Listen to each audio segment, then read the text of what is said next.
Dans ce tutoriel, vous apprendrez étape par étape comment gérer les contacts techniques dans MyProximus Enterprise. Nous verrons comment créer, modifier et désactiver un contact. Connectez-vous à MyProximus Enterprise avec un rôle vous permettant de gérer des contacts tels que Digital, Delegated Access Owner ou Managed Technical Contacts. Déterminez à l'avance via quel canal le contact souhaite communiquer, email et ou SMS, et réunissez l'adresse email et le numéro de mobile correct. Rendez-vous ensuite dans Support, Suivi, mes tickets techniques pour les produits d'entreprise. Tout d'abord, voyons comment créer un nouveau contact technique. Ouvrez Contacts et communication. Cliquez sur Gérer les contacts. Cliquez sur Créer un contact. Remplissez les détails. Veuillez noter les champs requis.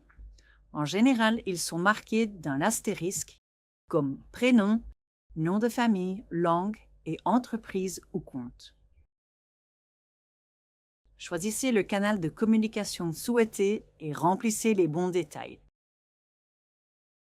comme la bonne adresse email ou un numéro de portable correct dans le format correct commençant par +32.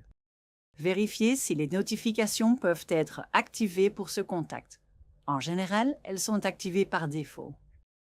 Assurez-vous que le contact est actif. Si ce message n'est pas actif, le contact ne recevra pas de notification. Cliquez sur Enregistrer. Faites maintenant une vérification. Ouvrez à nouveau le contact et vérifiez si l'email ou le numéro de téléphone sont corrects et si le contact est en mode actif. En bas du formulaire de contact, vous trouverez un journal complet des activités, comprenant le compte lié, toutes les notifications existantes du contact, toute relation avec un CI, toute relation de contact. Vous apprendrez maintenant à modifier un contact technique existant. Ouvrez Contacts et communication et cliquez sur Gérer les contacts. Trouvez le contact dans la liste. Si nécessaire, utilisez des filtres ou le champ de recherche pour faciliter la recherche. Cliquez sur le contact pour ouvrir les détails. Ajustez les champs nécessaires. Par exemple, adresse email, numéro de portable, langue et titre de poste. Veuillez noter, si vous changez le canal préféré, par exemple de l'email vers SMS, veuillez vérifier que les informations soient correctes et soient également saisies dans le nouveau canal préféré. Cliquez sur Enregistrer. Lors de la visualisation ou de la modification d'un contact, vous pouvez également voir plusieurs autres actions sur le côté droit de l'écran.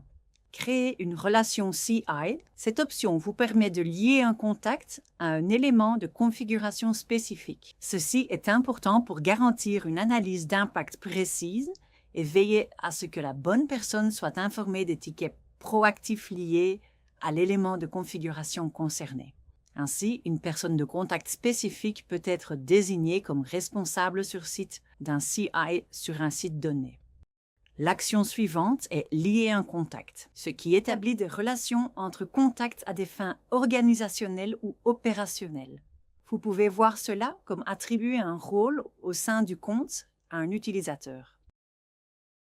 Dans MyProximus Enterprise, un contact n'est généralement pas supprimé de façon dure, mais désactivé. Ainsi, l'historique est sauvegardé, mais le contact ne reçoit plus de notifications. Je vais vous montrer comment faire maintenant. Ouvrez Contacts et communication et cliquez sur Gérer les contacts. Trouvez le contact que vous allez désactiver. Ouvrez le contact, désactivez Actif en décochant la case. Cliquez sur Enregistrer.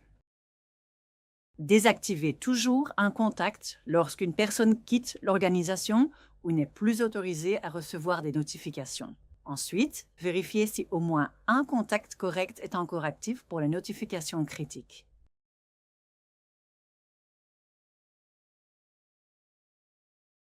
Proximus. Think possible.